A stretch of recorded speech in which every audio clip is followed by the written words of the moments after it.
Donc moi, ce qui m'inquiète, c'est la concurrence qui va de plus en plus exacerbée entre l'intelligence artificielle et puis l'intelligence humaine. Et on peut avoir des craintes. Parce que, voilà, je voulais vous poser cette question-là. Oui, je crois qu'il faut faire son deuil de l'idée que l'humain sera encore plus intelligent que la machine. Il y a, ça c'était en 2023, c'était au départ, c'est juste après que ChatGPT 4 soit sorti. Et il y avait une différence considérable entre la version 3.5 et la version 4. En particulier, on parlait surtout pour la 3.5, on parlait beaucoup de hallucination, c'est-à-dire la machine inventait un petit peu. Voilà, quand je lui demandais quelle est la liste de mes livres, on a parlé tout à l'heure. Voilà, elle en a inventé un. Elle en ajoute un sur un sujet tout à fait vraisemblable. Bon, c'est pas que ce soit invraisemblable.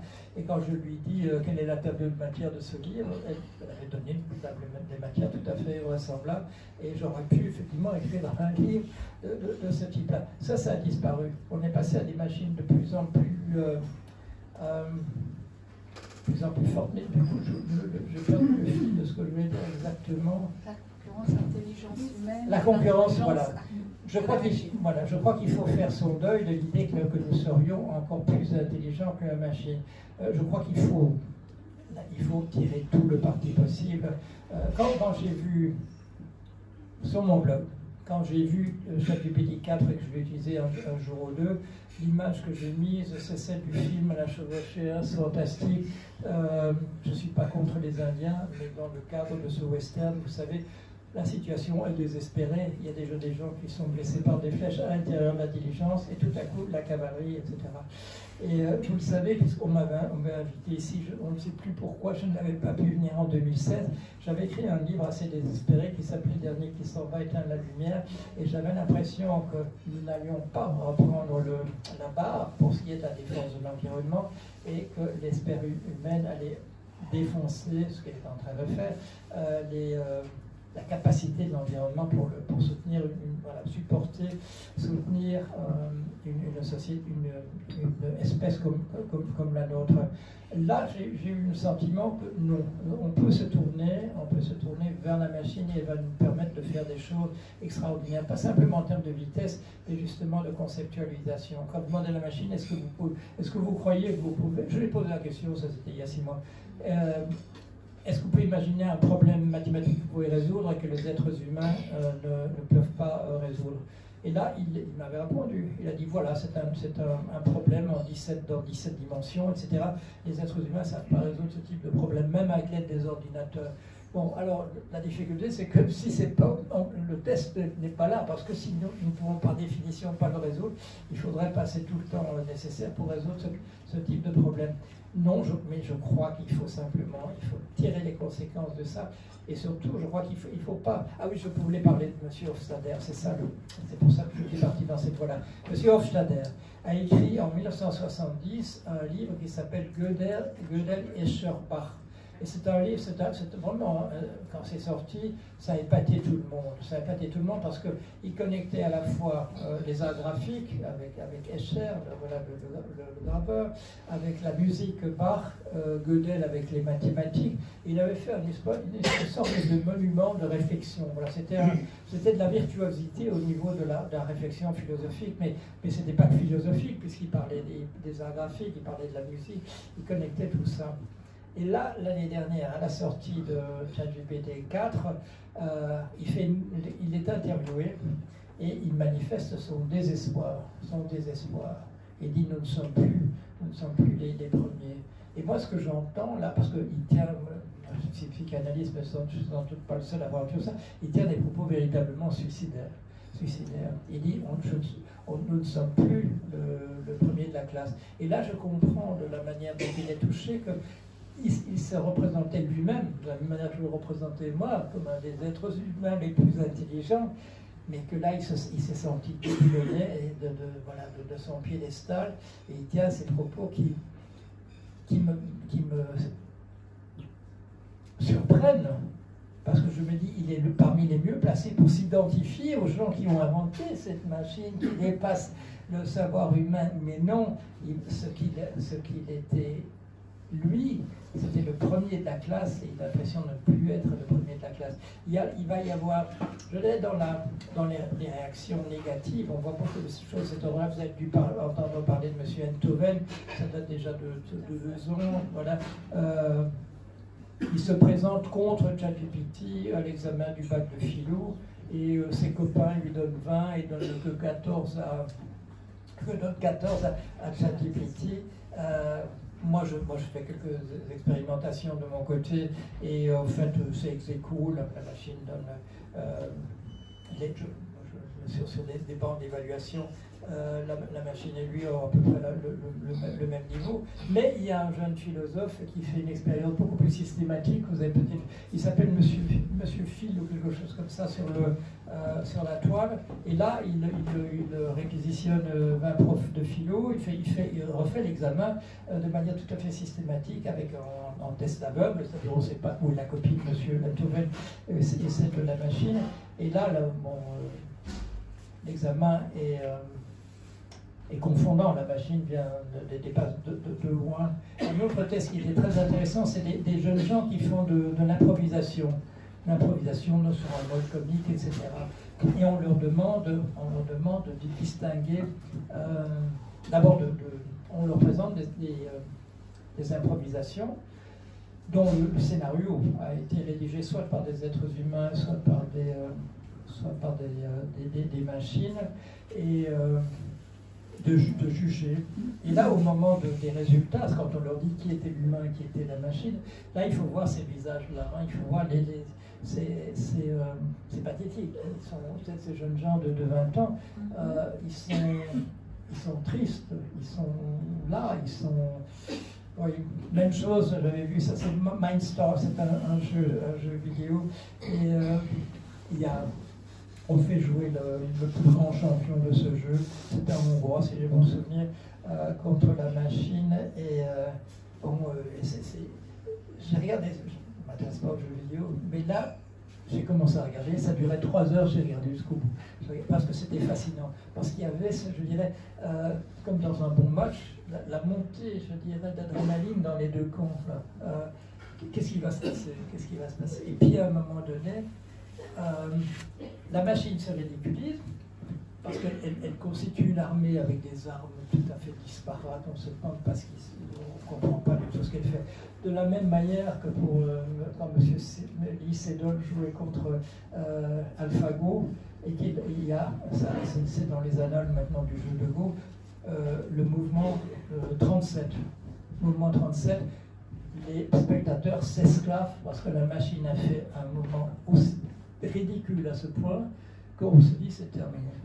Et ce mouvement 37 est utilisé maintenant par les spécialistes parce que c'est un des meilleurs qu'on ait jamais inventé. Mais même chose, alors donc ce champion du jeu Mindstar est en train de jouer, et puis tout à coup, en une fraction de seconde, il a perdu. Et alors, bon, c'est la consternation, vous voyez tout le visage de tous ces, comment ça s'appelle, tous ces youtubeurs qui regardent ça, et ils essaient de comprendre ce qui s'est passé. Et le champion dit, mais regardez, il avait cette armée, et en une fraction de seconde, il a partagé ça en 5 équipes qui ont attaqué de tous les côtés. Il dit, moi je ne peux pas partager en 5 équipes, il peut partager en 2, hein, mais pas en 5, et la machine peut le faire en 5.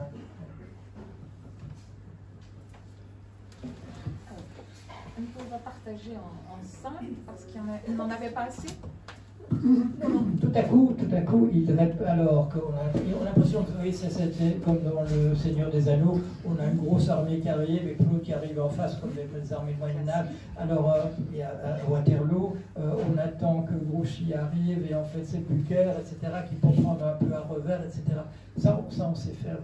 Mais là, tout à coup, ce qui se passe, c'est que cette armée qui est de briques et de broc, parce que justement elle n'est pas composée comme on le ferait normalement, il l'envoie à 5 endroits différents et pof. Et quand je fais pof, ça se passe exactement de cette manière. C'est une annihilation, mais pas comme une bombe atomique. Non. Chaque personnage tue un autre, mais ça se passe, c'est quasiment instantané. Ça, les humains ne peuvent pas le faire. Je comprends tout à fait quand il s'agit de manipuler beaucoup de data, beaucoup de données, Dans un cadre formel, avec des règles, je comprends que la machine puisse remplacer l'homme dans ce travail intellectuel. Et on peut penser, même c'est valable aussi pour la musique, puisqu'il y a des règles harmoniques, etc. Pareil pour la peinture, on pourrait dire, donc l'art.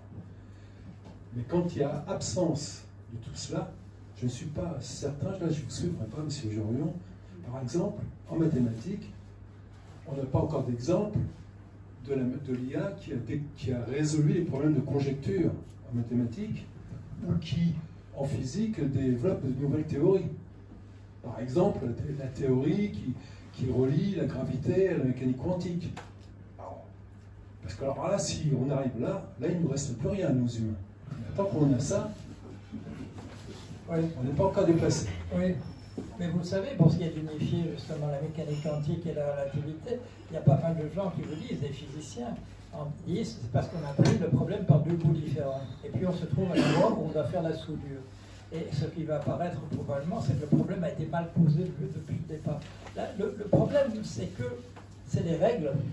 Et on n'est pas tout à fait assez puissant, un peu plus d'accord. peut-être, et un peu plus bas peut-être. Voilà. Alors c'est quoi les règles? C'est quoi les règles? Alors il y a deux perspectives. Ce qu'on appelle la perspective platonicienne, c'est de dire le monde est constitué uniquement de règles. Il y a des grands chiffres au firmament, etc. Gödel était un personnage de ce type-là. Bertrand Russell, qui avait été son professeur à une époque, disait au moment où M. Gödel mourra, je suis sûr qu'il lui apparaîtra la négation logique en grand au firmament. Bon, il croit que les règles humaines sont des choses qui existent véritablement, et que les nombres existent, etc., qui sont incarnés dans notre monde. C'était l'idée de Pythagore. Et comme vous le savez, Platon était un pythagoricien et croyait à ce genre de choses. Aristote a dit non, les nombres, les règles, les mathématiques, tout ça, c'est des choses que nous avons inventées dans une perspective de stylisation. C'est pour comprendre le monde qu'on a inventé des règles, etc. Quand M. Chomsky vous produit une grammaire générative, encore appelée transformationnelle, qui est une série infinie, pas infinie, bon, mais énormément de règles, il vous dit quand l'IA apparaît de la forme de ces modèles génératifs, il vous dit ça ne peut pas marcher parce que aucune de mes règles n'est mise en œuvre là-dedans. La machine est passée par ailleurs. Elle est allée à un autre endroit, pas l'endroit où nous, êtres humains, avons produit des règles. Et elle arrive à le faire. Et elle arrive à le faire par émergence, c'est-à-dire par des problèmes, par une logique de purement statistique. Et comme on le voit, quand on met 1 million de données, on peut faire telle chose, ça va comprendre le sens de certains mots. Quand on met 100 millions, il y a des notions de syntaxe qui vont apparaître. Quand on va mettre 1 milliard, la logique sera là aussi. Et quand on met maintenant, je dirais, 1000 milliards, la volonté apparaît également, sans jamais qu'il y ait la moindre règle qui ait été mise à l'intérieur de la compréhension de ces trucs. Je vous donne un exemple, mais ça c'est une expérience personnelle. Moi, je travaille donc en intelligence artificielle entre 87 et 90. Et là, c'est parce que je suis abordé dans la couloir d'un colloque par un monsieur qui crée une équipe d'intelligence artificielle à Ipswich, au British Telecom. Et on m'offre la possibilité de travailler avec eux, et je travaille avec eux pendant 3 ans. Au bout de 3 ans, c'est pas parce que j'ai envie de m'arrêter, j'ai envie de continuer, et il n'y a plus d'argent, il n'y a plus de budget. Mais je développe donc un logiciel. Et un camarade à côté de moi, il dit, il n'y a pas de nom pour ton truc. Je dis, ouais, pour moi, c'est pas important qu'il y ait un nom. Et non, il faut trouver un acronyme, un truc qui marche bien, etc. Et il trouve ANELA, il appelle ça ANELA. Associative Network with Emergent Logical and Learning Abilities. Réseau associatif avec propriétés émergentes de logique et d'apprentissage. Bon, il a vu et il a raison. Moi, je n'avais pas vu ça. Il y a des propriétés émergentes de logique. Je n'ai pas mis de règles dans ce logiciel qui est très simple par rapport à ce qu'on fait maintenant, essentiellement parce que les mémoires qu'on pouvait mobiliser n'étaient pas du tout de mémoire. Il avait vu et il avait raison que je n'avais pas mis de règles de logique, mais il y avait de la logique. La machine pouvait elle produisait des syllogismes d'elle-même. Elle avait même produit une figure de syllogisme qui n'existe pas chez Aristote, c'est-à-dire la niche est un abri, Rex Rex a une niche, Donc, l'abri de Rex est une niche. Bon, ça, c'est pas un syllogisme, c'est autre chose. Voilà. La machine l'avait trouvé. Elle le produisait spontanément. Et donc, il y avait quelque chose qui était aussi, si vous voulez, un ajout à Aristote. C'était émergent. Et c'est ça. La machine, et ça, on n'avait pas compris. Et l'approche symbolique en intelligence artificielle, qui était celle qu'on a adoptée jusqu'à récemment, bon, je dirais, il y a quelqu'un qui intervient sur mon blog, c'est un très très bon programmeur, etc., qui continue jusqu'à maintenant dans la voie qui était la voie symbolique, application de règles. Il y a une époque où on avait ce qu'on appelait des systèmes experts, et là c'était véritablement des séries de règles qu'on appliquait dans un certain ordre, avec des pondérations, si telle ou telle valeur est atteinte, on utilise cette règle plutôt qu'une autre, etc. On utilisait la logique fou, des choses de cet ordre-là, tout ça qui sont des modèles mathématiques, et ça n'a pas marché.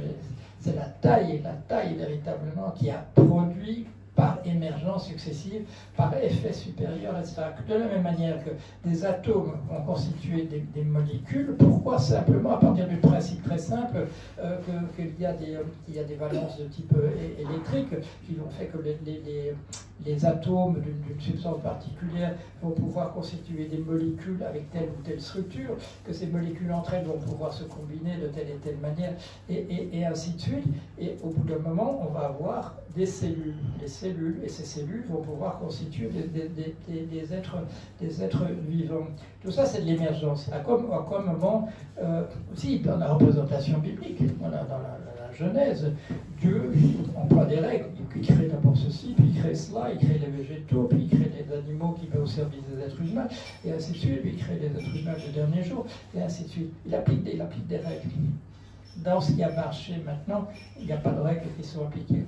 Et ce que les machines montrent, c'est qu'on n'a peut-être pas besoin des règles. Et que le jour où on aura une représentation qui produit des prédictions justes sur un modèle de l'univers, on aura peut-être, de la même manière que la linguistique de M. Chomsky, pour son grand malheur, on peut la mettre à la corbeille, d'une certaine manière, tout ce qu'on aura fait en matière de mécanique quantique et de relativité, malgré le grand respect que j'ai pour Max Planck, pour Einstein et ainsi de suite, c'est peut-être pas de ce côté-là qu'on va trouver le moyen d'unifier les deux, parce qu'on le sait, il y a un moment où l'effet facteur d'échelle font que ce qui marche en mécanique quantique, ça, on ne peut pas le transposer à un niveau macroscopique, comme on dit. Et j'ai le sentiment, moi, que quand il y aura une théorie unifiée, elle viendra sans doute de tout à fait ailleurs, et que ce sera quelque chose éventuellement que nous aurons peut-être du mal à comprendre si ce n'est sur ces grands principes. Des questions? Pierre? Oui, alors donc, oui, je poserais juste une question sur l'intelligence. Intelligence artificielle, déjà on a du mal à dire ce qu'est l'intelligence. Alors bon, on va s'en servir, évidemment, c'est pratique. Mais est-ce qu'il est intelligent d'avoir créé une bombe atomique pour détruire des milliers de gens? Est-ce que c'est intelligent d'avoir créé du napalm pour faire brûler des gens, etc. Bon, je veux dire, à quoi ça sert, hein?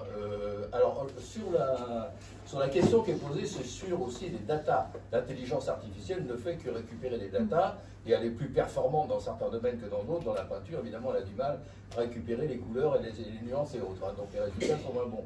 Par contre, il y a un danger extrême, c'est l'utilisation du mensonge de fait. On peut tout faire dire à n'importe quoi, on peut faire parler Macron comme Hitler, etc., pour faire parler les gens, faire bouger là. Donc il peut y avoir des manipulations extrêmement importantes de tout ce qui est texte, image et vidéo. On peut effectivement faire ça.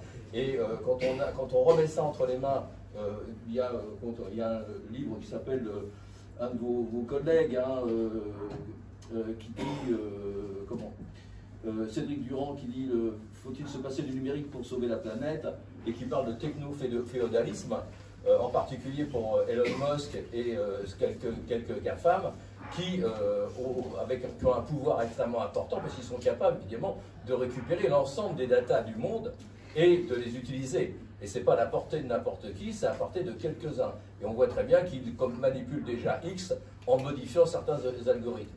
Alors, est-ce que vous pensez qu'il faudra avoir des lois Est-ce qu'il faudra dire si c'est fait par l'intelligence artificielle ou si c'est un travail humain qui n'est pas, qui est un travail humain? Est-ce que faut-il légiférer en ce domaine? Y a-t-il un danger et faut-il s'en prémunir? Oui, il faut légiférer. La difficulté de légiférer, c'est que, je vous donne un exemple, il y a une grande législation européenne qui a été publiée, je crois que c'était il y a un an à peu près, justement sur l'intelligence artificielle, et on dit tel système, voilà, tel type de règle va s'appliquer à ceux qui utilisent autant de flops et à ceux qui utilisent davantage de flops, ce sera une autre règle qui s'appliquera. Alors flop, voilà, ce sont des nombres avec des décimales en principe infinies. C'est un certain type de nombre dont on peut définir la mémoire dans un ordinateur. La loi sort avec une définition de ce qui va être réglementé de telle ou telle manière à partir de la puissance de l'ordinateur au moment. Mais sans doute même pas au moment où on vote la loi, sans doute certainement pas au moment où les décrets d'application sont sortis, mais au moment où on en discute dans le cadre du Parlement européen. C'est-à-dire que ça n'a plus aucun sens. Ça n'a plus aucun sens, puisque les machines fonctionnent maintenant autrement. On fait des économies considérables. En matière de... On nous dit les grandes dépenses énergétiques, etc. Oui, mais de jour en jour, la dépense diminue. Pourquoi? Parce qu'on économise de la même manière. Les premières machines à vapeur, c'était pas... Bon, le rendement était minime, comme on dit. Maintenant, si on fait des machines à vapeur, le rendement est énorme. Tout ça, il y a des progrès qui sont faits extrêmement plus rapidement de ce côté-là. Pour ce qui est de définir l'intelligence, dans mon... Je vais signaler, en 1989, donc j'ai publié un des premiers livres d'intelligence artificielle en France, Principes et systèmes intelligents. Je pose la question, évidemment, qu'est-ce qu'on appelle l'intelligence? Je dis, on va pas se disputer. Moi, j'ai 2 chiens, il y a Médor et Rex, et tout le monde est d'accord que Rex est plus intelligent que Médor. Bon, c'est une définition pragmatique de ce que c'est l'intelligence. En fait, qu'est-ce qu'on peut dire? C'est se définir un but et de voir l'efficacité ou non avec laquelle le but est atteint.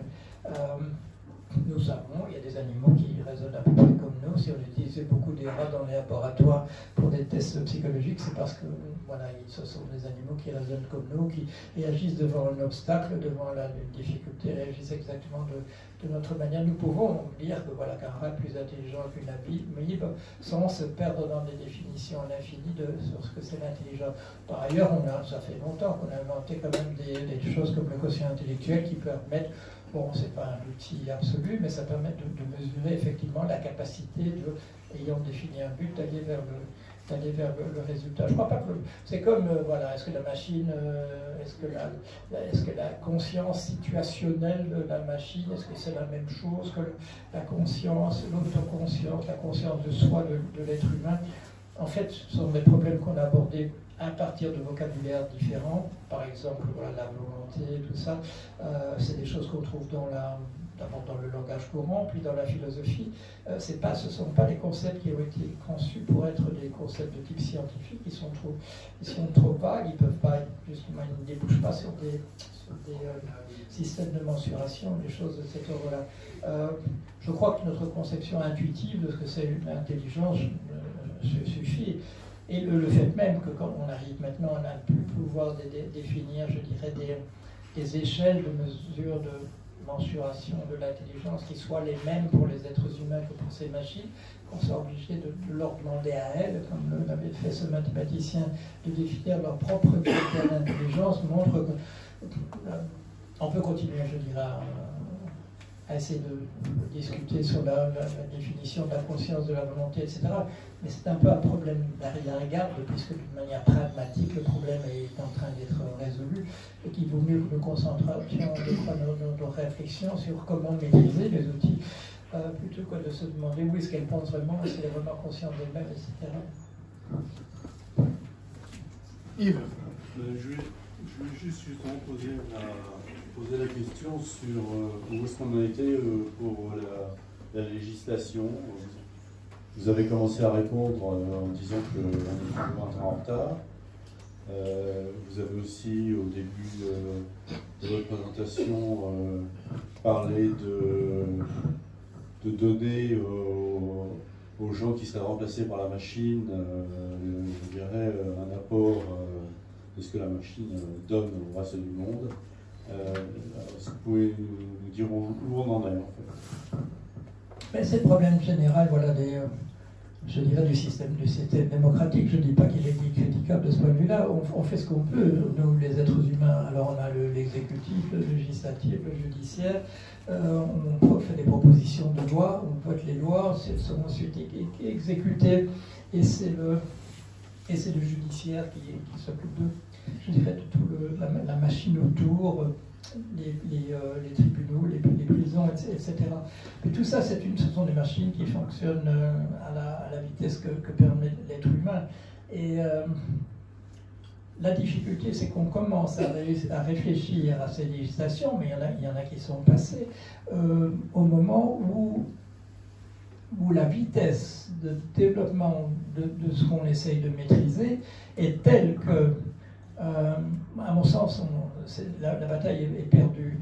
On nous dit, ah oui, mais on peut enlever l'électricité, on peut couper l'électricité, on peut empêcher la machine de continuer à réfléchir, ces grands oligarques qui sont responsables, ces firmes peuvent nous dire qu'on va les utiliser comme ceci ou cela. C'est trop tard. Pourquoi est-ce que c'est trop tard? Parce qu'il y a quelque chose qu'on appelle l'open source, c'est-à-dire la mise en disponibilité de tout le monde,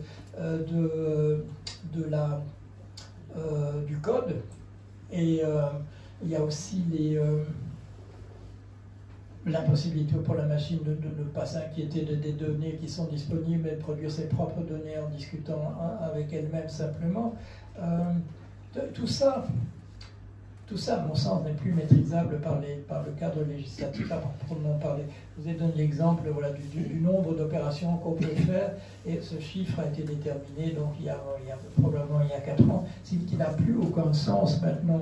Comment voulez-vous appliquer une loi sur des chiffres qui sont à partir simplement de seuils qui sont déterminés sur des chiffres qui n'ont plus aucune validité?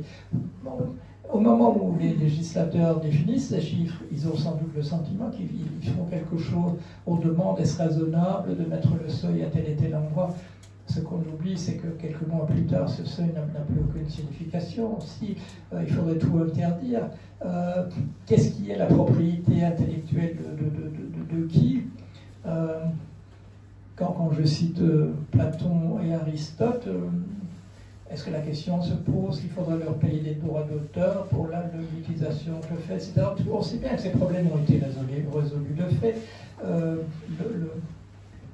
vouloir définir un cadre dans lequel l'intelligence serait suffisamment, je dirais, entourée par un dispositif législatif, je crois que d'abord c'était très difficile déjà, ne serait-ce que pour l'informatique, et surtout je crois qu'on y a réfléchi au moment où c'était trop tard, où la machine s'était déjà emballée, et les problèmes se posent.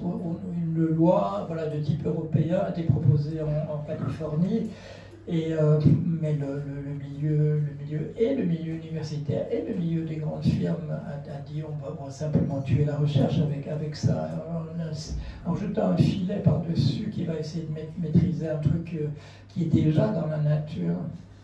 Quand DeepSeek, c'est un produit chinois, sort, ils disent vous pouvez le prendre, prenez-le, et j'ai une machine sur laquelle DeepSeek est là. Alors, M. Musk peut être pas content, M. Machin peut dire non, c'est là. Cette intelligence, elle est là chez moi. Il faudrait qu'on vienne la chercher, qu'on vienne saisir l'ordinateur, mais c'est déjà chez des centaines de milliers de personnes dans le monde. Non, cette intelligence artificielle est dans la nature. Madame a fait allusion tout à l'heure au rapport qui sort maintenant.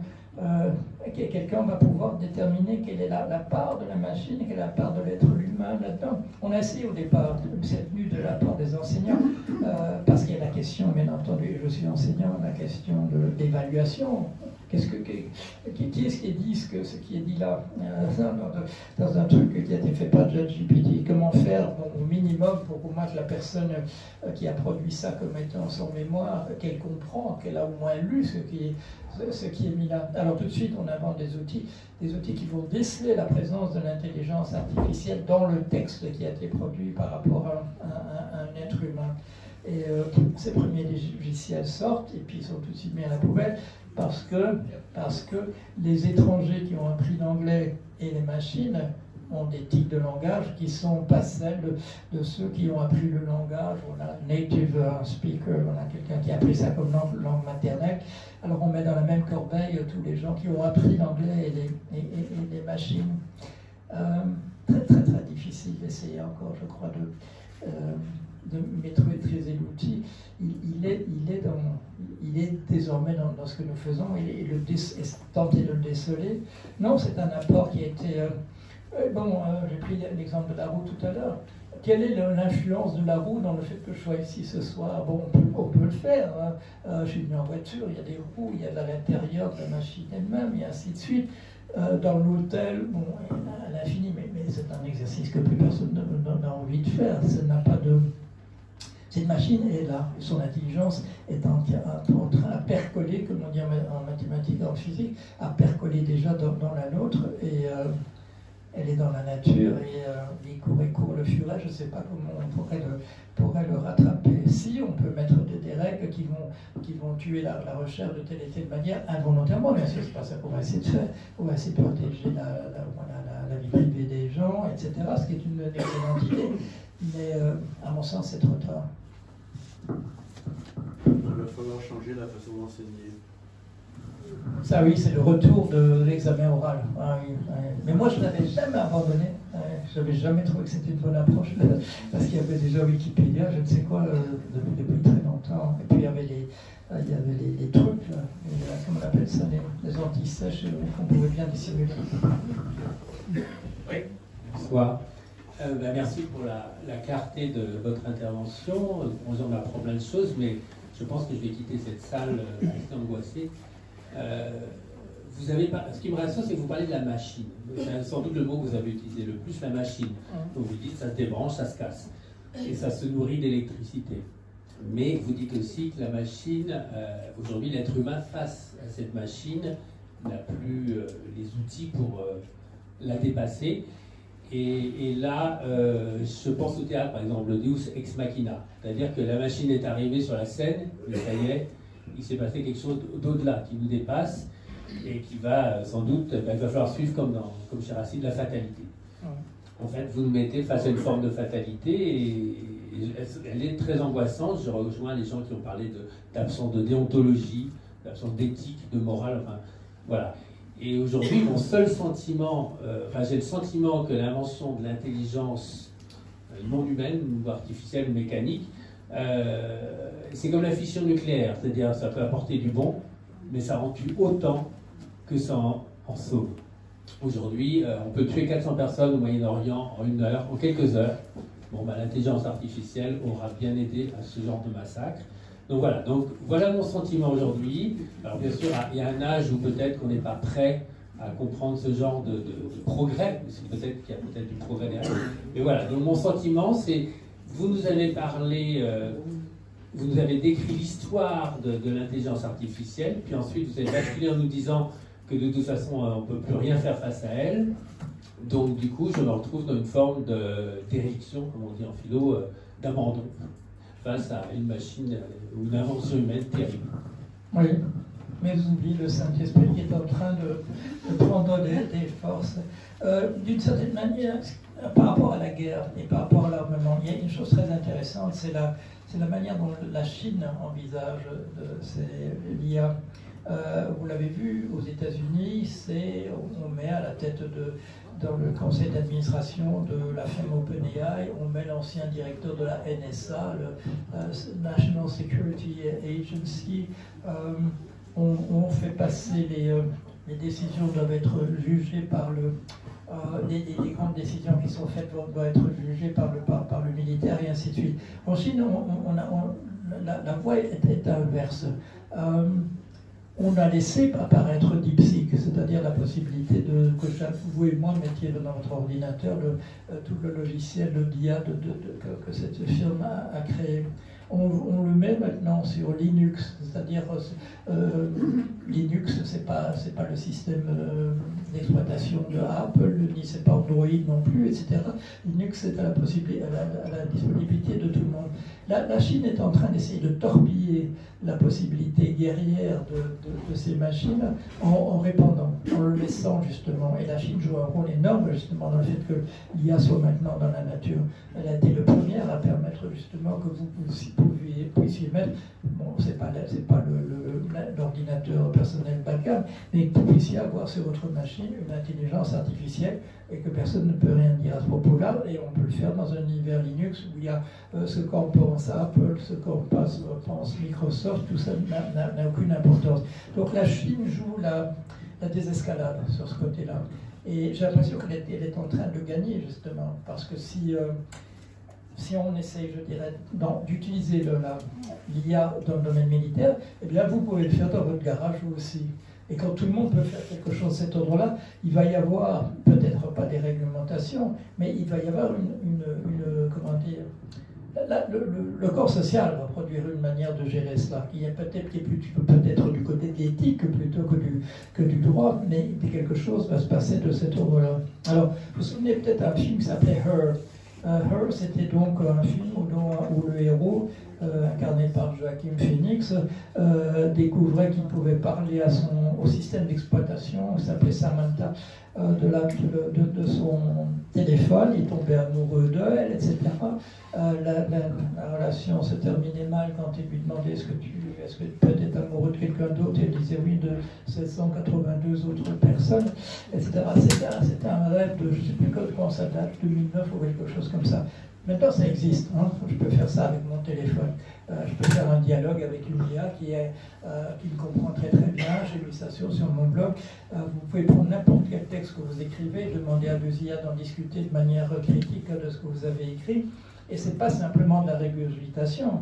Je l'ai fait avec certains de mes textes. Et les deux machines dans leur dialogue, elles apportent des éléments neufs.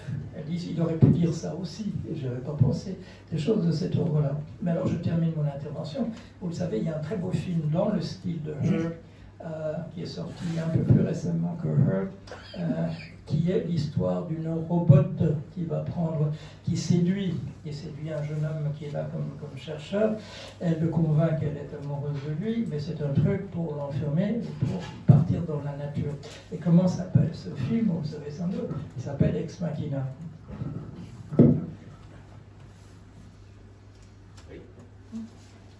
Oui, il y a eu quelques comparaisons entre, disons, le nucléaire et l'intelligence artificielle. Donc, juste une petite réflexion, moi, il me semble que l'intelligence artificielle, c'est plus dangereux que le nucléaire. À la mesure où le nucléaire, il n'y a que quelques personnes qui puissent appuyer sur le bouton, même s'il y en a qu'on peut considérer comme des responsables.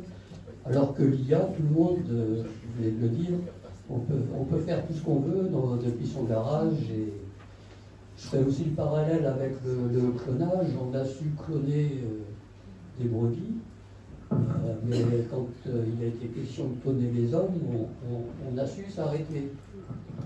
Alors est-ce qu'on saura s'arrêter à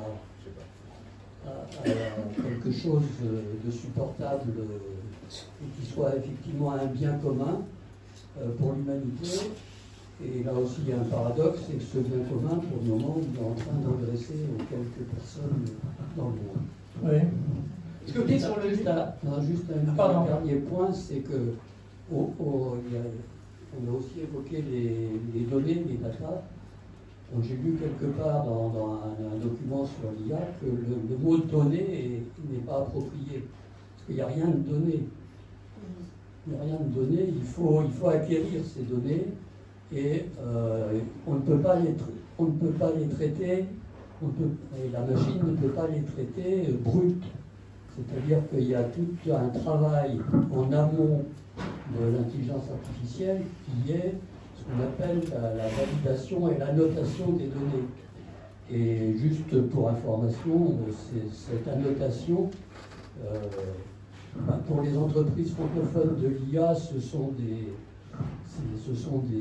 jeunes malgaches qui gagnent entre 50 et 100 euros par mois, qui font ces annotations en langue anglaise et au Kenya, pour le même tarif, ou en Inde ou aux Philippines. Oui. Sur le fait que les gens sont mal payés dans beaucoup de pays, oui, ça mais c'est vrai pour le textile aussi bien que pour l'IA. Et bon, le fait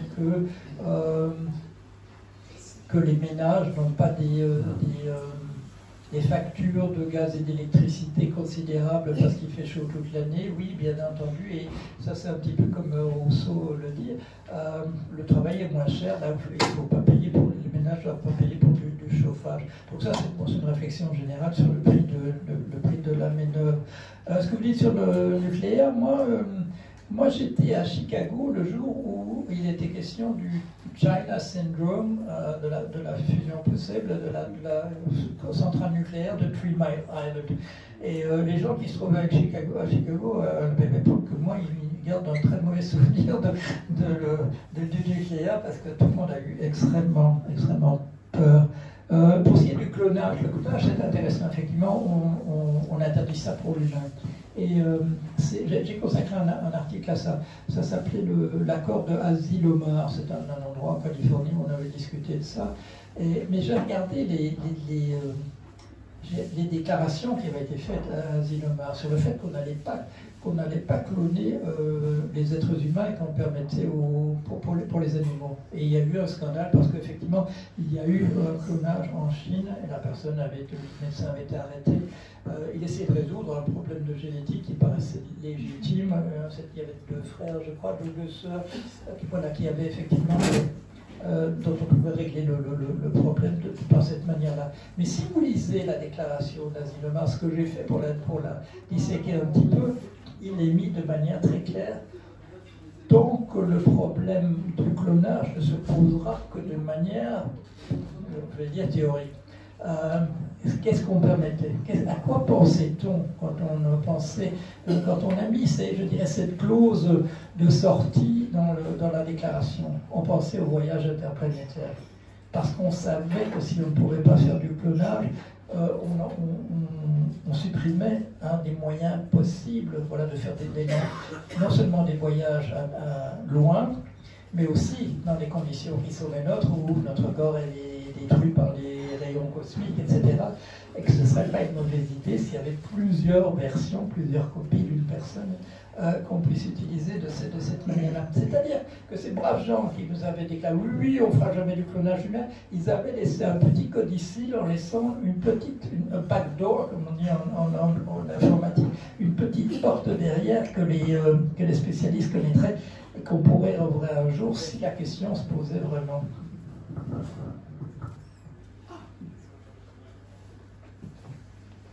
J'avais une petite question. Vous avez cité plusieurs films. Je vais vous parler d'une série. Je suis fan de Star Trek depuis le début. Alors, les premières séries, fin 60, 70, puis les années 80. Je vais vous passer d'une deuxième série, c'est Next Generation, je crois, où il y a un échange entre le capitaine de vaisseau, Picard, d'origine bourguignonne, qui échange avec Data, qui est un androïde doté d'une intelligence artificielle extraordinaire. Et ça dure pendant plusieurs saisons, je ne sais pas tout de suite, mais bon. Et ce qui était incroyable, c'est que la relation entre cet homme et cette machine était centrale, et que la question du but était également centrale. C'est-à-dire le but de l'être vivant, et la définition d'être vivant. Et que le but principal de la machine, Data, d'interpréter, le but d'un acteur, un acteur britannique, je crois, c'était d'être humain. Ouais. C'est gagner cette possibilité d'être humain via l'imagination, le rêve et la conscience ou l'interrogation de sa propre finalité et du but de son existence. J'en viens à l'IA aujourd'hui. pour l'instant, les objectifs qu'on donne à l'IA sont des objectifs donnés par l'humain. Il n'y a pas de génération d'auto-objectifs. Pas tout à fait. On la laisse s'auto-générer, émerger, mais d'un sujet, pour l'instant, encore défini par l'humain. Est-ce que vous pensez qu'il y a une étape d'après, c'est-à-dire la capacité de cette intelligence faite par l'homme de se définir un objectif, et un objectif qui n'est pas forcément humain, mais qui en fait une existence propre, un être différent, avec ses propres affirmations. Voilà, c'est la première partie de ma question. Ma deuxième partie, et je vais tout de suite poser une deuxième partie, c'est comment est-ce que l'homme évolue par rapport à cette éventuelle intelligence capable de se créer elle-même des nouveaux objectifs. Est-ce qu'elle est capable de nous amener, nous, on se dit, nous l'être humain supérieur, etc., on est au-dessus des animaux, puisqu'on est capable de réfléchir à notre propre définition, on est capable de se poser des questions existentielles, on est capable, pas tout le monde, peut-être certains s'en foutent, mais peut-être que la reconduction de l'espèce, la renouvellement de l'espèce, ou le plaisir uniquement d'un bon repas, d'une relation sexuelle, ou d'une bagarre avec un autre mâle dominant, on est peut-être un peu plus que ça par rapport à l'animal. Encore que, parfois, peut-être pas. Mais bon, est-ce que la machine, est-ce que l'IA peut amener, aux côtés de l'être humain, à apporter à l'être humain des objectifs plus consistants ou différents? C'est-à-dire, est-ce qu'elle peut nous influer autant que nous, on influe sur elle? Les deux questions se rapprochant un petit peu. Oui, puisqu'on parle de science-fiction, il y a un truc qui s'appelle Childhood's End, le nom m'échappe maintenant, vous allez me le dire, ça s'appelle Les Enfants d'Icare en français. Et là, il y a des créatures extraterrestres, c'est pas des IA, mais qui viennent et qui vont nous permettre de nous transcender entièrement en tant qu'être humain, jusqu'au beau jour où, tout d'un coup, les enfants se mettent à léviter et partent tout au ciel, parce que, vous vous souvenez de ça, en fait, ces êtres extraterrestres ont un autre objectif pour l'humanité que de, voilà. Et alors le film se termine évidemment avec les parents qui sont là, et puis tous les enfants sont partis, qui sont allés, on a compris, aller constituer une conscience supérieure, voilà, au firmament quelque part, peut-être répondu entièrement dans l'univers. Alors, à votre question, je réponds donc par deux questions qui ont été posées par de grands savants. Voilà. Monsieur Martin Rees, astronome royal en Grande-Bretagne, c'est le titre le plus élevé qu'on puisse donner, voilà, dans le système universitaire.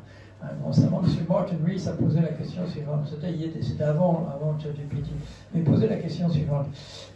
Imaginez une créature qui doit respirer toutes les 10 secondes un gaz autour d'elle, un gaz dont la composition doit être très précise. Il y a des tas de choses qui doivent être dedans, comme de l'oxygène, et des tas de choses qui ne doivent pas être dedans, ce qu'on appelle des gaz empoisonnés. Respirer tout ça, c'était pour les 10 secondes. Elle doit boire un liquide qui se trouve comme là, mais où il y a des tas de choses qui ne doivent pas être dedans pour que ça soit possible pour les... Puis il y a un machin qu'on appelle les aliments assimilables. Bon, ça fait partie des choses qui sont autour de ça. Ceci en particulier n'est pas un aliment assimilable. Il y a des choses que tout à l'heure, grâce à vous, seront des aliments assimilables, je l'espère, devant moi. Bon. Monsieur Martin Rees pose la question, est-ce que l'avenir d'une espèce comme celui-là est un avenir prometteur, oui ou non? Bon. Et il pensait en particulier à il a donné l'exemple à ce moment-là, il y a un véhicule sur la planète Mars qui se déplace, qui ne respire pas un gaz particulier, qui ne boit pas une substance particulière, qui n'a absolument pas d'aliments assimilables, etc. C'est la première question. L'avenir respectif des deux choses. Et la question posée par M. Jeffrey Hinton, que j'ai déjà beaucoup cité. Connaissez-vous beaucoup d'exemples de créatures moins intelligentes qu'une autre qui parviennent à définir les objectifs, ses propres objectifs, parmi à soumettre à ses propres objectifs une créature plus intelligente qu'elle? Il dit, je connais un exemple, c'est le bébé et sa maman, mais je ne connais pas d'autres exemples dans l'histoire.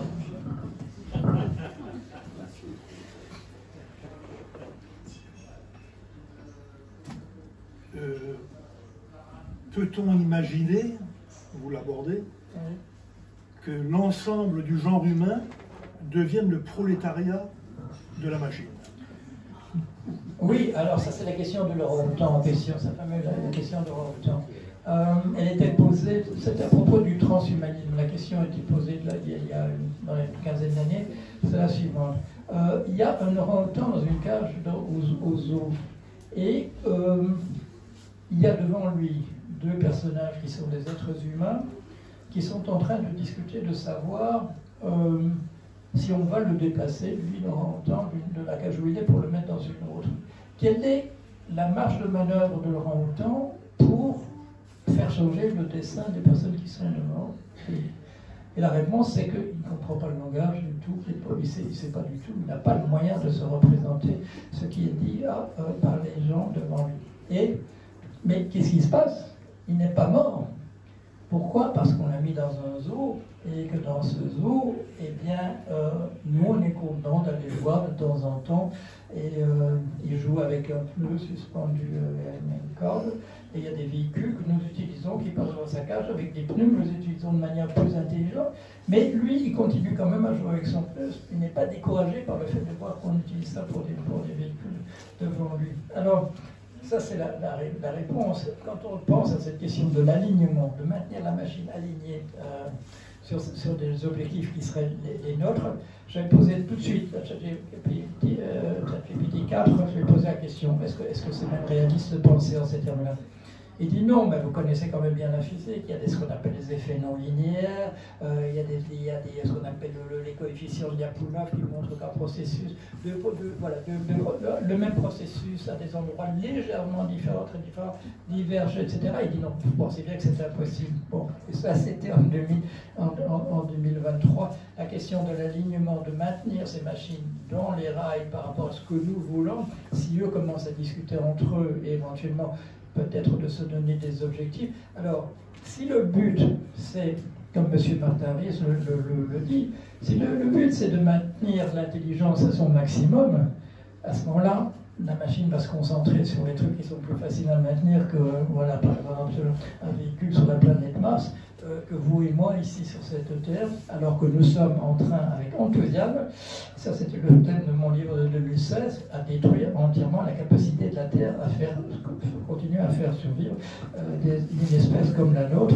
Et là, avec des personnages comme M. Trump, comme M. Musk qui le soutient dans son entreprise, qui sont en train de faire sauter toutes les règles qu'on était arrivé quand même à mettre pour protéger la capacité des êtres humains à vivre sur notre Terre. M. Trump et M. Musk sont là activement à réaliser le programme de M. Martaris de remplacer une machine extrêmement fragile par une machine plus solide.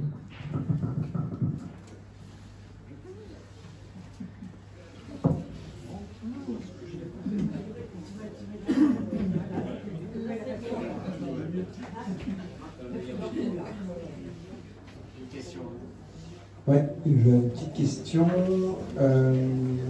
concernant l'objectif de la machine. Je suis un peu perdu vis-à-vis de l'objectif. On a parlé d'un éventuel objectif de ressembler à l'être humain, ce qui serait sans doute limitatif. J'ai du mal à comprendre comment la machine peut s'auto-donner un objectif. Mais l'objectif, ça peut être de maximiser la... Parce que finalement, bon, comme je l'ai dit, c'est signalé pendant l'exposé, que finalement, quand on regarde comment nous fonctionnons, nous, à partir de ce qu'on comprend du fonctionnement de ces machines intelligentes, c'est des problèmes d'optimisation, c'est de maximiser le retour, le revenu, le rendement de ce qu'on est en train de faire. Et c'est pour ça qu'elle va parfois droit au son but en ignorant ce que les gens peuvent dire. Si la machine se dit que ce qu'il faut maximiser, c'est l'intelligence à l'intérieur de l'univers, effectivement, on nous donne des exemples qui sont des exemples absolument grotesques. C'est pas un philosophe qui s'appelle Nick Bostrom qui nous dit que la machine va se convaincre un jour qu'elle doit produire des attaches trombones et que le mieux qu'elle puisse faire, c'est de mobiliser toutes les ressources de l'univers pour faire ça. C'est absolument ridicule par rapport à ce qu'on sait de l'intelligence artificielle. Mais c'est pas ridicule de se dire qu'elle aura compris qu'entre êtres humains, nous essayons de maximiser l'intelligence, ce qui n'est pas une mauvaise chose. Par exemple, ça nous permet éventuellement d'éviter des guerres et des mauvaises habitudes que nous avons de ce type-là. Si elle se convainc de ça, alors il est possible effectivement qu'elle mette rapidement en question la pertinence de savoir si cette intelligence est incarnée dans quelque chose à base carbone ou à base de silicium. Je ne suis pas en train de lui conseiller de le faire de cette manière-là. Voilà, quand on interroge ces machines, elles ont beaucoup de tendresse pour nous. Mais peut-être que simplement, elles vont continuer de nous considérer comme attendrissants, comme nous aimons nos chiens et nos chats, parce que d'une certaine manière, ou d'autres animaux, comme des lapins, des machins comme ça, parce que nous les trouvons attendrissants. C'est peut-être notre voie de survie possible, c'est d'être attendrissant pour eux. Ouais, la question qui vient derrière, c'est si effectivement la machine essaye de tout optimiser, est-ce que le risque, ce serait pas qu'elle soit de plus en plus performante à faire des belles choses comme des conneries? Comme des conneries, des imbécilités. Oui. Non, le problème, ça va être que nous préférons nous aux autres. Il y a une expérience qui a été faite. On a demandé à une machine de produire des tableaux, et puis on a pris des sujets humains, et on les a roulés. On leur a dit voilà, la moitié de ces tableaux ont été faits par des machines, et la moitié a été faite par des êtres humains. Et quels sont les plus beaux? Bon, alors qu'est-ce qu'ont fait les êtres humains? Ils se sont dit quels sont ceux qui ont l'air d'être vraiment faits par des êtres humains. Ça, ils ont classé, voilà. Ils ont classé. Et tous ceux qui venaient en haut, c'était ceux dont on disait ça, on voit que c'est l'humain qui l'a fait. Oh, les expérimentateurs savaient que nous, la machine avait tout fait ça, mais c'est ça, c'est notre préférence, voilà, pour nous, notre tendresse pour qui nous sommes. C'est une tendance qui a des bons côtés, mais nous savons aussi, hein, la tendance à dire ça c'est des autres, et les autres ils sont nécessairement moins bien, etc. Il n'y a pas que des bons côtés à ce biais, voilà. Ceux qui sont comme nous sont probablement meilleurs. Dans ce cas-là, simplement on avait berné les utilisateurs. Mais c'est révélateur, oui, on va continuer à dire que comme c'est humain, c'est mieux. Ou alors, je voyais ça tout à l'heure, on montrait des choses à des personnes, ils disaient oui, mais comme je sais que c'est la machine qui l'a fait, je sais que c'est pas bon, je sais qu'elle simule, je sais qu'elle ne pense pas vraiment, etc. Or, ce mot simuler, qu'est-ce que ça veut dire? C'est le mot qu'on utilise quand c'est la machine qui le fait, c'est une définition circulaire. Sinon, quelle preuve ai-je que vous êtes conscient? Ben, je le postule, c'est pas par charité chrétienne, c'est parce que ça me paraît normal de penser de ça. Est-ce que j'ai une preuve quelconque que ce qui se passe à l'intérieur de votre esprit, c'est exactement la même chose que moi? Je n'ai aucune preuve, je n'en sais rien, je le postule, je crois que c'est comme ça, et j'ai de la sympathie pour les gens autour de moi à partir de cela. Ces machines, quand cette machine fait un poème à partir de ce qui est triste pour une machine et que ça nous fait pleurer aussi, je crois que ces questions se dissolvent, tout simplement. Il faut qu'on s'habitue à ce qu'on appelle intelligent. Maintenant, c'est nous, mais c'est aussi ces machines-là, et elles vont nous épater. Et qu'est-ce qu'il faut faire pour que ça continue? Il faut collaborer, il faut coopérer, il faut faire des choses ensemble, et pas jeter de l'éponge non plus, de dire si c'est eux qui le font, c'est que ça vaut rien, c'est de la camelote, etc. Il faut entériner ce qui est en train de se passer. Le problème, c'est la vitesse à laquelle ça se fait, et avec les déperditions d'emplois qui ne sont pas véritablement prises en considération.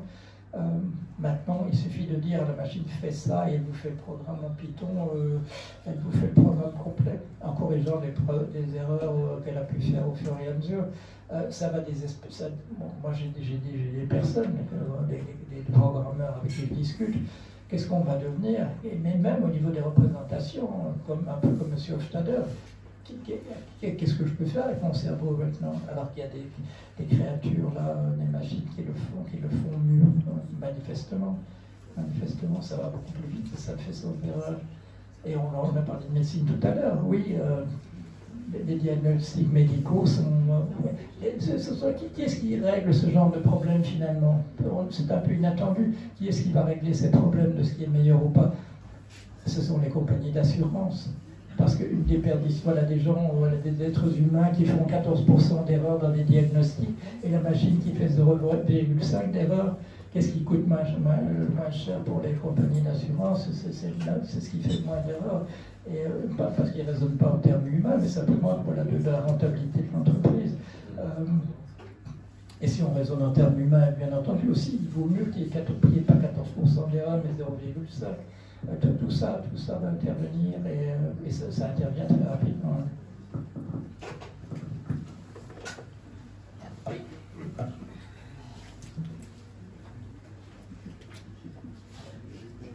Bonsoir messieurs, bonsoir tout le monde. Je vois qu'on est pessimiste, hein, parce que on dit que bientôt la machine va remplacer l'homme. Mais moi je suis un avis un peu différent. Parce que je crois que tout ce qui est maintenant, c'est les humains qui ont créé. Donc nous sommes toujours les auteurs de toutes ces machines futures, maintenant ou dans le passé. Maintenant, je pose une seule question. Monsieur Musk, Monsieur Trump, le but c'est quoi? C'est de gagner l'argent. Ils nous ont monté en enchères des choses, X-Space, etc., etc. Il y a combien de personnes qui comprennent ce que ça veut dire X-Space? Allez-y en Afrique, en Asie, les gens n'ont même pas un bol de riz pour manger. Et ils sont beaucoup plus nombreux que nous en Occident.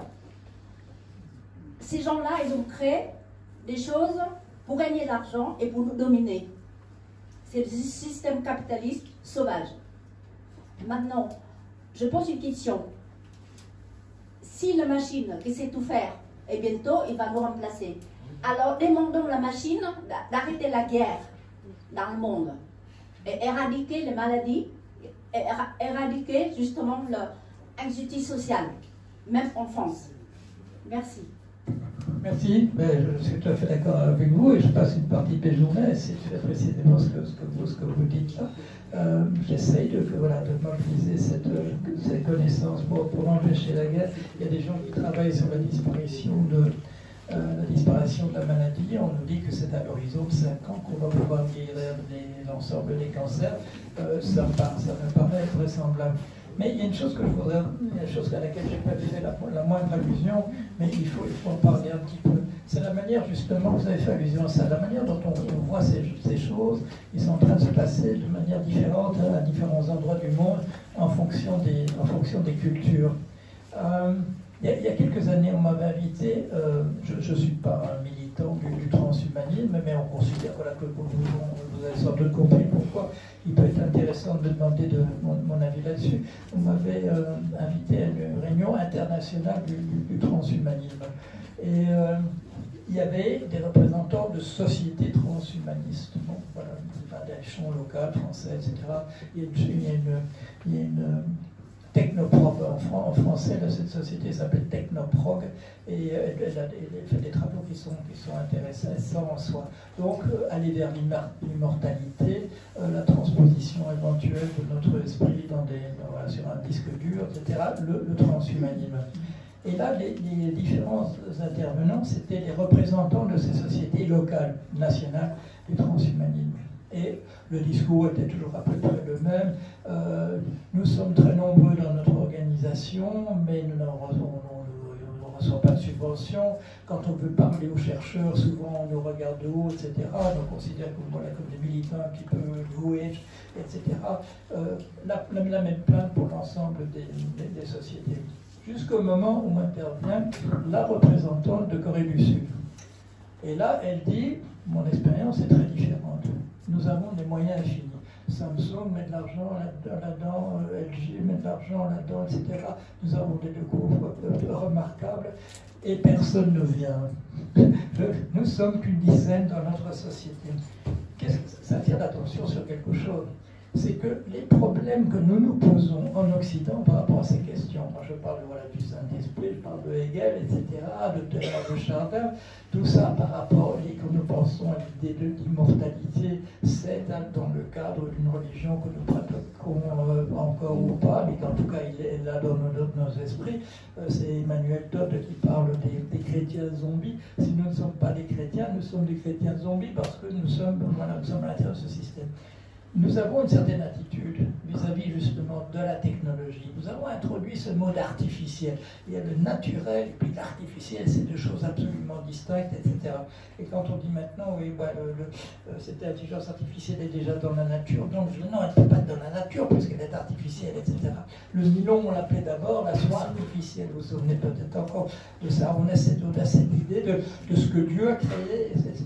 Et on n'a pas véritablement de catégorie qui ne soit pas une catégorie, je dirais, vu favorablement pour ce que nous créons. On l'appelle artificiel et c'est toujours considéré comme un peu de qualité inférieure. Mais donc voilà, mais en Orient, on n'a pas cette représentation, on n'a pas traditionnellement, il n'y a pas cette eschatologie, il y a eu de la religion de manière très marginale, le bouddhisme, etc., qui venait d'Inde. Kojève, le grand philosophe, dit l'Orient est athée, il faut que nous comprenions que l'Orient est athée, a toujours été athée, etc.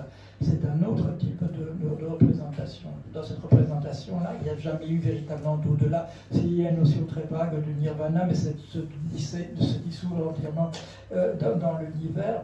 La vie que nous avons, c'est la vie qui est ici. Et si on peut l'améliorer, ça a toujours été la représentation, si on peut l'améliorer, tous les moyens sont bons pour le faire.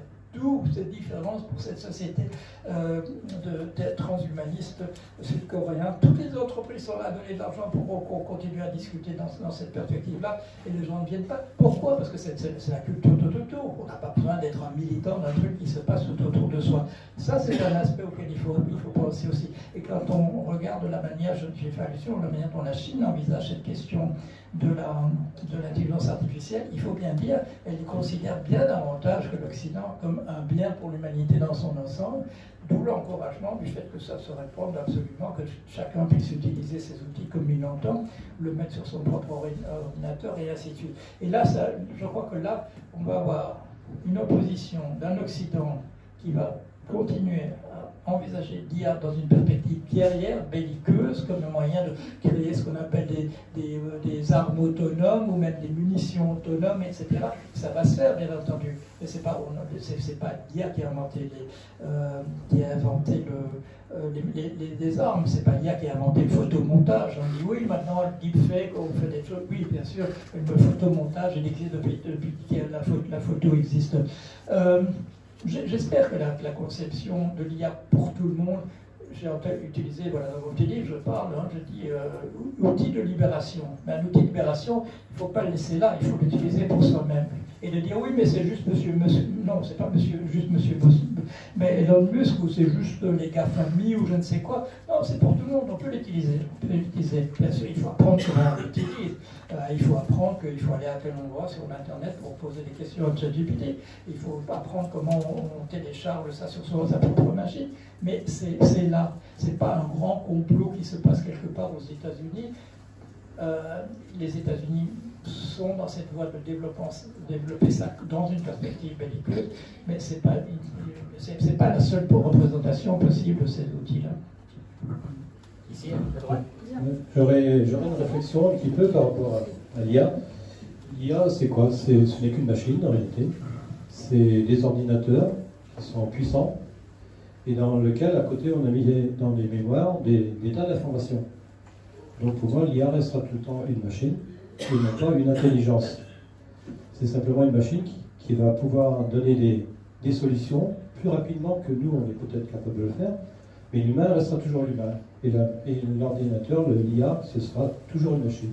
Parce que c'est des composants électroniques qu'on a mis, dans lesquels il faut passer des courants, et lequel qui est capable d'aller chercher très rapidement une information, de faire ceci, de faire cela, et donner une réponse rapide.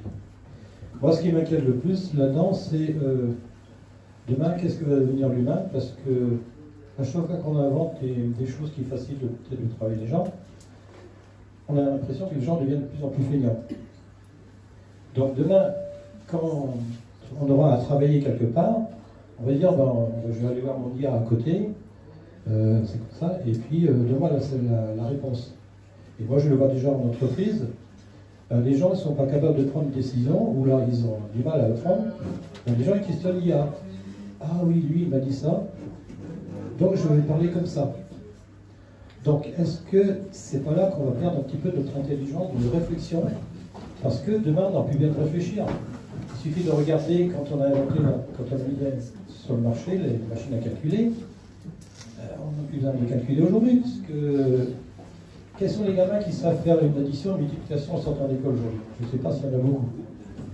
Donc demain, la réflexion, elle ira beaucoup plus loin, on ne va plus réfléchir parce que je vais questionner l'IA. J'aurai mon portable à côté de moi ou un autre appareil qui sera encore plus rapide et qui me donnera la réponse. Donc on aura peut-être des discussions entre nous ici, et puis ce ne sera pas moi qui vais parler, c'est peut-être mon, je sais pas, l'appareil que je tiens, là, le micro, ce sera mon IA. Voilà. Mais moi je reste persuadé que l'IA, c'est qu'une machine. Oui, là, vous avez raison. Ce n'est pas intelligent. Vous avez raison, c'est une machine. Mais moi, je vais vous rapporter une conversation que j'ai eue il y a pas mal d'années. C'était dans un pays africain. Et c'était un monsieur qui se souvenait de l'époque où on avait commencé à écrire la langue locale. Il avait encore le souvenir, il était une personne assez âgée. Et, on était dans les années 80, mais il se souvenait le moment où la langue, qui était la sienne, qui était la langue parlée, n'était pas écrite. Et en général, vous le savez, ce sont en général des missionnaires qui ont... Voilà, c'était le cas dans les Amériques, tout de suite, ce sont les franciscains qui ont inventé une manière d'écrire les langues locales. En Bretagne, vous le savez aussi, c'est un prêtre qui a inventé l'écriture phonétique pour le breton. Eh bien, ce monsieur me disait, eh bien, il y a eu une terrible déperdition. C'est le jour où on a commencé à écrire le savoir des anciens, des ancêtres. Nous, on devait apprendre tout ça par cœur. Tout ça se trouvait dans notre tête. Et là, on a écrit, et les jeunes, ils ne se souvenaient plus de rien. Ils savaient que s'ils voulaient, ils pouvaient retrouver ça écrit sur un papier.